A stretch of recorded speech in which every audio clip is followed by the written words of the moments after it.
Un cuerpo calcinado, hasta quedar irreconocible, apareció en un paraje solitario, a 50 kilómetros del hogar de la víctima. Nadie sabía quién era, hasta que los resultados de ADN confirmaron lo impensable. Una niña de 12 años, desaparecida hacía menos de 24 horas, ahora solo existía en cenizas. Pero lo más aterrador no fue cómo murió, sino quién la condenó a no volver jamás. Desde ese momento, toda una nación comenzó a hacerse la pregunta más perturbadora: ¿qué puede llevar a alguien a destruir así la vida de una niña?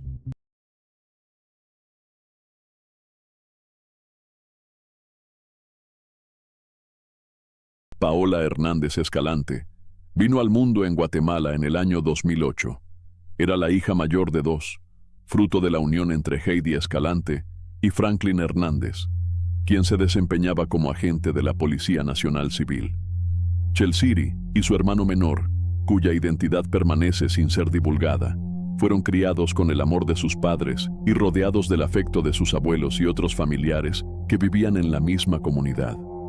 Las personas que conocieron a Chelsiri la describen como una niña cariñosa y dulce, con una sonrisa constante. Su padre la definía como una niña activa, generosa, amable y llena de alegría. Según Franklin, cada vez que ella lo veía regresar del trabajo, corría a su encuentro para abrazarlo con todo el cariño que una hija puede brindar.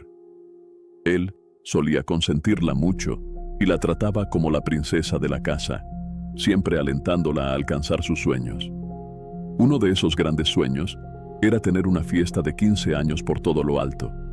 Por eso, en 2020, cuando Chelsiri tenía solo 12 años, Franklin y Heidi ya habían comenzado a preparar todo para que esa celebración fuera inolvidable. En el entorno materno, Chelsiri mantenía una relación muy cercana con su tía Jessica Corina Escalante Gómez, casada con Edgar Lionel Marroquín Barrera, un hombre de 31 años. Según los reportes, entre Chelsiri y su tío político se desarrolló una relación afectuosa y de confianza. La niña lo consideraba casi como un segundo padre. Esto se reflejaba en las tarjetas que le daba en fechas especiales, como su cumpleaños, Navidad o el Día del Padre, donde desde su inocencia le expresaba cuánto lo quería. Al momento de los hechos, Chelsiri cursaba la educación básica. Se destacaba por su inteligencia, su comportamiento respetuoso y su espíritu colaborador. Como hermana mayor, ayudaba a sus padres con las tareas del hogar y también cuidaba a su hermano pequeño. Cuando Franklin y Heidi salían a trabajar y no había otro adulto en casa, era Chelsiri quien se hacía cargo de llevar a su hermanito a la escuela, que quedaba bastante cerca. A veces también lo recogía al finalizar las clases. La familia llevaba una vida tranquila, llena de unión y armonía, enfrentando en conjunto los retos del día a día. Nada hacía pensar que la tragedia aparecería de forma repentina, arrebatándoles la felicidad que habían construido con tanto esfuerzo. Así llegamos al lunes 3 de febrero de 2020. Según contaron los padres de Chelsiri, todo ese día transcurrió con total normalidad. En la noche prepararon para la cena el platillo favorito de la niña. Franklin debía reincorporarse a su turno como agente policial más tarde esa misma noche. Nunca imaginó que ese sería el último momento que compartiría con su hija con vida. El martes 4 de febrero empezó como cualquier otro día en el hogar. Temprano por la mañana, Heidi salió rápidamente hacia su trabajo, dejando a Chelsiri preparándose para ir a clases. Algunas fuentes indican que la madre habló con un familiar para pedirle que llevara a los niños al colegio, aunque no quedó claro a quién se los encargó. Registros posteriores indican que a las 7 de la mañana, Chelsiri estaba por salir, pero ya era algo tarde para dejar a su hermanito en la escuela. Probablemente por eso se sintió aliviada cuando Edgar, su tío, llegó y se ofreció a llevar al niño en su moto. Una vez que él se fue, ella se quedó sola en casa. Aunque no está confirmado si él le dijo que volvería a recogerla, lo cierto es que para esa hora ya debería haber salido rumbo al colegio. Lamentablemente, nunca llegó. Más tarde ese mismo día, al regresar a casa, Heidi y Franklin descubrieron con angustia que su hija no había asistido a clases y que nadie la había visto durante toda la jornada. Inmediatamente comenzaron a buscarla por todos lados. Al no obtener respuestas, acudieron a las autoridades para reportar su desaparición. También, junto con vecinos y amigos, activaron la alerta Alba Kenneth, un protocolo guatemalteco diseñado para ayudar en la búsqueda de niños y adolescentes desaparecidos o sustraídos. Este sistema no solo facilita la comunicación inmediata entre organismos nacionales e internacionales, sino que también acelera las labores de búsqueda en las primeras horas tras la denuncia. Además, promueve la colaboración ciudadana en los operativos, ya sea informando sobre posibles pistas, reportando avistamientos o señalando a personas sospechosas. De inmediato, se imprimieron cientos de afiches con la fotografía de Chelsiri y los detalles de su descripción física. Se indicaba que tenía 12 años, medía 1,54 metros, era de complexión delgada, con cabello castaño y ojos color café. Como se creía que desapareció de camino a la escuela, se señaló que probablemente vestía su uniforme escolar: una falda azul, camisa blanca y zapatos negros. El llamado a ayudar a encontrarla con vida tuvo una gran repercusión en redes sociales. Cientos de personas compartieron su imagen y la ficha de desaparecida, solidarizándose con el dolor de la familia y con la esperanza de recibir alguna pista. Pero pese al esfuerzo de quienes recorrían sin descanso todos los rincones en su búsqueda, parecía que Chelsiri se había esfumado. Con el paso de las horas, la preocupación de sus seres queridos se transformó en angustia. Además de sus padres, su abuela y su hermano menor, quien también mostraba estar profundamente afectado, era Edgar. Él se unió a las labores de búsqueda, y algunas fuentes aseguraron haberlo visto esa tarde llorando apoyado sobre su vehículo. Sin embargo, según contó después Franklin, con el tiempo comenzó a notar ciertas actitudes extrañas en su concuñado. Dijo que Edgar mostraba demasiado interés por Chelsiri, al punto de parecer obsesionado. Aún así, en ese momento lo único que importaba era encontrar a la niña, y como no tenían pruebas que lo relacionaran con la desaparición, optaron por dejar que las autoridades se encargaran de investigar. Al caer la noche, una sensación terrible empezó a instalarse entre los familiares. Aunque aún mantenían la esperanza de que Chelsiri volviera a casa, empezaban a temer que algo malo le hubiera ocurrido.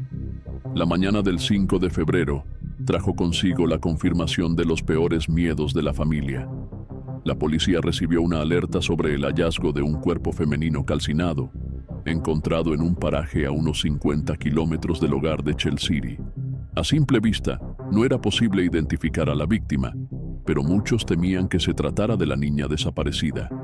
El cuerpo fue trasladado al Instituto Nacional de Ciencias Forenses, INACIF, para llevar a cabo los análisis necesarios que permitieran determinar su identidad.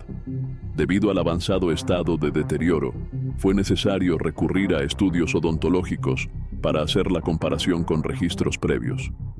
En ese momento, Heidi recordó que días antes les habían tomado muestras dentales a sus hijos, lo cual facilitó las pruebas. Finalmente, los resultados confirmaron lo que todos temían. Los restos correspondían a Chelsiri. Una semana después del hallazgo, las autoridades oficializaron la noticia. La identidad de la víctima fue confirmada, y el anuncio generó un profundo impacto entre los familiares, vecinos y amigos, quienes expresaron su tristeza y exigieron justicia. A partir de entonces, el comportamiento del tío político de Chelsiri, Edgar, comenzó a levantar más sospechas. Hasta ese momento había estado involucrado en la búsqueda, pero tras conocerse la noticia, desapareció sin dejar rastro. Eso intensificó las dudas que ya algunos tenían sobre él. De hecho, se supo que el mismo día de la desaparición de la niña, Edgar había llamado repetidamente a su esposa y en una conversación con otro familiar, reconoció estar implicado en lo sucedido. Según esos relatos, no solo confesó su responsabilidad, sino que también insinuó que podría quitarse la vida. Aunque las autoridades aún no confirmaban oficialmente su participación, en la comunidad ya se daba por hecho que Edgar estaba vinculado al crimen. El jueves 13 de febrero, el cuerpo de Chelsiri fue entregado a su padre. El domingo 16 de febrero, alrededor de las 9 de la noche, el caso dio un giro decisivo. Edgar se presentó voluntariamente ante un juzgado de turno y confesó ser el autor de la desaparición y posterior asesinato de Chelsiri, según consta en los registros. Aunque no fue capturado formalmente, ni existía una orden de aprehensión en su contra en ese momento, fue retenido bajo custodia policial debido a que había amenazado con suicidarse. Ese mismo día, familiares, amigos y vecinos se habían reunido frente al instituto donde estudiaba Chelsiri para rechazar el crimen con firmeza, exigir que se esclareciera cuanto antes y pedir un castigo ejemplar para el responsable. Durante su declaración, Edgar afirmó que había atropellado accidentalmente a la niña con su motocicleta. Dijo que, al ver lo sucedido, colocó su cuerpo en el maletero de un vehículo sedán rojo y lo trasladó hasta un lugar apartado, donde más tarde fue hallado. Aseguró que actuó así por miedo a que lo descubrieran y a ser atacado por la familia de la víctima. También confesó que quemó el cuerpo para eliminar cualquier evidencia. Sin embargo, la investigación reveló incongruencias. Las autoridades revisaron grabaciones de cámaras de seguridad ubicadas en la zona que registraron los movimientos de Edgar la mañana en que ocurrieron los hechos. En uno de los videos se lo observa a las 7:10 de la mañana realizando una visita. Además, el testimonio del hermano menor de Chelsiri indicó que Edgar no lo llevó directamente al colegio, sino que lo dejó a mitad de camino, argumentando que debía atender algo urgente. Posteriormente, alrededor de las 8:20 de la mañana, varias cámaras captaron a Edgar conduciendo su sedán rojo y alejándose del lugar. Las autoridades sospechan que en ese momento, Edgar ya transportaba el cuerpo sin vida de su sobrina oculto en el maletero del vehículo, el cual fue incautado para su análisis por parte de expertos forenses. Más tarde, alrededor de las 10 de la mañana, el hombre llegó al restaurante donde trabajaba. Sus compañeros notaron un comportamiento extraño. Salía con frecuencia al estacionamiento, aproximadamente una vez por hora, y revisaba el maletero de su auto. Algunas fuentes sostienen que para esa hora, Chelsiri ya había fallecido, y que Edgar únicamente se aseguraba de que su cuerpo permaneciera dentro del baúl. Incluso hubo testigos que declararon haberlo visto pedir permiso para salir antes del trabajo. En los medios circularon versiones que afirmaban que fue visto colocando en el maletero un bidón con gasolina y una caja de fósforos, aunque esta información no fue confirmada por las autoridades. Según la investigación, después de dejar el trabajo, Edgar se dirigió a un terreno deshabitado, donde arrojó el cuerpo de Chelsiri y lo incineró, intentando borrar toda evidencia. La versión que él ofreció no convenció al fiscal del caso, quien descartó que se tratara de un accidente de tránsito como alegaba el acusado. El 20 de febrero, Edgar Leonel Marroquín fue vinculado formalmente a proceso por el delito de femicidio. Aunque la audiencia se llevó a cabo a puerta cerrada y él decidió no declarar ante el juez, medios locales difundieron una entrevista que había dado a una televisora. En ella, Edgar admitía haber causado la muerte de Chelsiri, aunque insistía en que todo fue un accidente. El estado en que se encontraba el cuerpo hizo imposible determinar si la menor había sido víctima de violencia sexual, y él negó haberla tocado. Sin embargo, versiones no oficiales apuntaban a que había abusado de la niña y luego incinerado el cuerpo para eliminar cualquier evidencia. Mientras avanzaba la investigación, Edgar permaneció en prisión preventiva. No obstante, el proceso judicial se vio afectado por las restricciones impuestas por la emergencia sanitaria global, que en ese momento afectaba al mundo, lo cual ralentizó los trámites, como ocurrió con muchos otros casos. Finalmente, el 8 de enero de 2021, casi un año después de los hechos, el caso tomó un rumbo inesperado que impactó profundamente a la opinión pública. El juzgado resolvió cerrar de forma provisional el proceso penal contra Edgar. Según los reportes, el argumento del tribunal fue que la fiscalía no cumplió con la debida diligencia, ya que no logró establecer con exactitud la causa de muerte de la menor. Esto, a pesar de que los informes del Ministerio Público explicaban que era imposible determinarla debido al estado carbonizado del cuerpo. El juez otorgó un nuevo plazo de 3 meses para que la fiscalía continuara investigando y aportara más pruebas. De inmediato, los fiscales anunciaron que presentarían una apelación. La decisión también fue rechazada por diversas organizaciones que actuaban como querellantes en el proceso. Pocos días después, el 13 de enero, el Ministerio Público formalizó la apelación contra la clausura provisional del caso. Al presentar el recurso, aclararon que no compartían el criterio del juzgado y pidieron que una sala ordenara la apertura del juicio. El 6 de febrero, decenas de personas, entre ellas familiares y amigos de Chelsea, organizaron una caminata para exigir justicia y evitar que el crimen quedara impune. La movilización recorrió varias calles hasta llegar a la casa de la familia. Durante la actividad, el padre de la niña ofreció unas palabras muy emotivas. Con la voz entrecortada por el llanto, recordó la dulzura y amabilidad de su hija y dijo que lo que más extrañaba de ella eran sus abrazos y su sonrisa. Hablando de Edgar, expresó su incomprensión ante un acto tan atroz y aseguró que perdonarlo le resultaría casi imposible. Agregó que ya ni siquiera lo consideraba parte de la familia y que llamarlo concuñado era, para él, una ofensa. También criticó duramente la decisión del juzgado, calificándola de indignante y señalando que la justicia estaba dejando sin respuesta a los más vulnerables. En su opinión, ese tipo de decisiones contribuía al aumento de la delincuencia en el país. Al parecer, la presión ejercida por la familia de Chelsea, el seguimiento constante de los medios y la insistencia de la fiscalía finalmente dieron resultado. El 16 de febrero, apenas un mes después de la polémica resolución judicial, se dio a conocer que una sala de apelaciones había ordenado la reapertura del caso. Con esta decisión, Edgar enfrentaría un juicio por el delito de femicidio en perjuicio de Chelsea. Sin embargo, pasarían 3 años antes de que el proceso penal comenzara formalmente. Fue recién a mediados de febrero de 2024 cuando el Tribunal Segundo de Delitos de Femicidio dio inicio al juicio contra el acusado.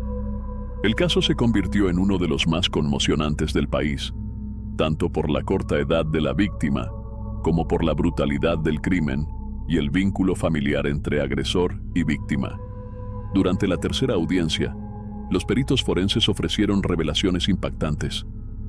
Informaron que habían detectado gasolina en un edredón que, presuntamente, Edgar habría usado para envolver el cuerpo de Chelsea antes de prenderle fuego. También mencionaron que, si bien no se pudo establecer con certeza la causa de la muerte, algunos expertos sugirieron que la víctima pudo haber estado aún consciente en las etapas iniciales del ataque.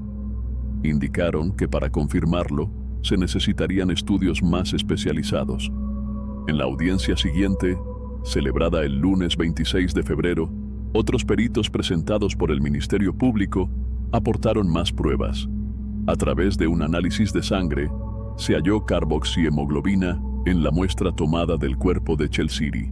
Esta sustancia se forma cuando el monóxido de carbono entra en contacto con la hemoglobina, es decir, cuando una persona respira humo. Según los expertos, en el caso de una persona fumadora, se puede encontrar un nivel del 15% de carboxihemoglobina en la sangre. En el cuerpo de Chelsea, el resultado superaba el 30%, lo que sugiere que aún respiraba cuando su cuerpo fue alcanzado por las llamas. Uno de los testimonios más contundentes fue el de la psiquiatra Karen Peña, quien aseguró que el comportamiento del acusado correspondía al de una persona con un perfil profundamente perturbado, carente de empatía. Destacó que el hecho de haberse unido a las labores de búsqueda, sabiendo que la niña ya había muerto, reflejaba un grado extremo de insensibilidad. Según la especialista, era inconcebible que alguien que decía tenerle cariño a Chelsea pudiera haber optado por quemar su cuerpo después de supuestamente atropellarla. Señaló que lo esperable en una situación así sería pedir ayuda, llamar a emergencias o llevarla a un hospital, y subrayó que lo que Edgar dijo haber hecho no encajaba con una reacción normal ante un accidente. En esa misma audiencia también testificaron varios familiares de la menor, entre ellos Jessica, la esposa de Edgar y tía de Chelsea. Ella contó que el día en que se reportó la desaparición de su sobrina, su esposo la llamó unas 17 veces, pero no contestó porque estaba dormida. También describió la relación entre Chelsiri y Edgar como respetuosa y aparentemente normal. Por su parte, Romelia Gómez Foronda, abuela de la niña y suegra del acusado, relató que al enterarse de lo ocurrido, quedó tan impactada que no quiso hablar con nadie y se encerró. Comentó que cuidaba con frecuencia a sus nietos, incluida Chelsiri, y que sentía un vacío enorme por su ausencia. Durante la audiencia de cierre del juicio, celebrada el 22 de abril, la Fiscalía presentó una cronología detallada de los hechos del 4 de febrero de 2020, basándose en imágenes captadas por cámaras de seguridad. Según la reconstrucción oficial, Edgar dejó al hermano menor de Chelsiri a medio camino del colegio y luego regresó a la casa. Una vez allí, se aprovechó de la situación de vulnerabilidad de la menor antes de acabar con su vida. Después, colocó su cuerpo en el maletero de un automóvil rojo. Posteriormente fue a trabajar y al finalizar su jornada, se dirigió al sitio donde se deshizo del cuerpo. El fiscal del caso sostuvo que los hechos demostraban claramente la existencia de premeditación y que, sumado al vínculo familiar entre Chelsiri y Edgar, quedaba probado que se trataba de un caso de femicidio. Por ello, solicitó que el acusado fuera condenado a 50 años de prisión. Señaló que Edgar se aprovechó de la situación de vulnerabilidad en la que se encontraba la niña al momento del crimen, ya que sus padres no estaban presentes, y además abusó de la confianza que ella le tenía. Recordaron que él mismo se ofreció a llevar al hermano menor al colegio, con el fin de dejar a Chelsiri sola en casa, lo que facilitó la ejecución de sus planes. También se mencionó que el acusado tenía antecedentes de violencia intrafamiliar, lo cual apuntaba a un patrón de conducta violento. Por otro lado, el fiscal lamentó las limitaciones del Instituto Nacional de Ciencias Forenses, que impidieron establecer con certeza si la menor había sido agredida sexualmente. No obstante, los peritos indicaron que se intentó destruir evidencia clave mediante el uso de fuego en áreas específicas del cuerpo, lo cual, según ellos, sugería que también cometió abuso sexual.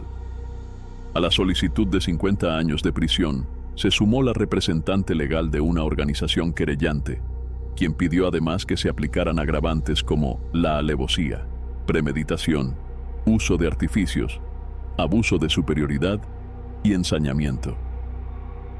Después de 4 años de espera, el 29 de abril de 2024, el tribunal declaró a Edgar, de 35 años en ese momento, culpable del delito de femicidio. Sin embargo, en el veredicto se tomaron en cuenta ciertos atenuantes, como el hecho de que se entregó voluntariamente y confesó de manera espontánea. Por esto, se le impuso una condena de 33 años de prisión, sin posibilidad de conmutación. Además, se programó una audiencia para abordar la reparación digna, solicitada tanto por el padre de Chelsiri como por las organizaciones civiles que acompañaban el proceso como querellantes. Estas mismas organizaciones anunciaron que apelarían la sentencia, argumentando que el tribunal solo había considerado los atenuantes y no había valorado adecuadamente las circunstancias agravantes. Durante la audiencia de reparación, se lograron establecer medidas compensatorias para los padres y el hermano de Chelsiri. Entre ellas, su inclusión en diversos programas sociales del Estado y el acceso a servicios médicos y psicológicos como parte de un proceso de rehabilitación para las víctimas colaterales. Además, se les otorgó una indemnización económica por un monto de 50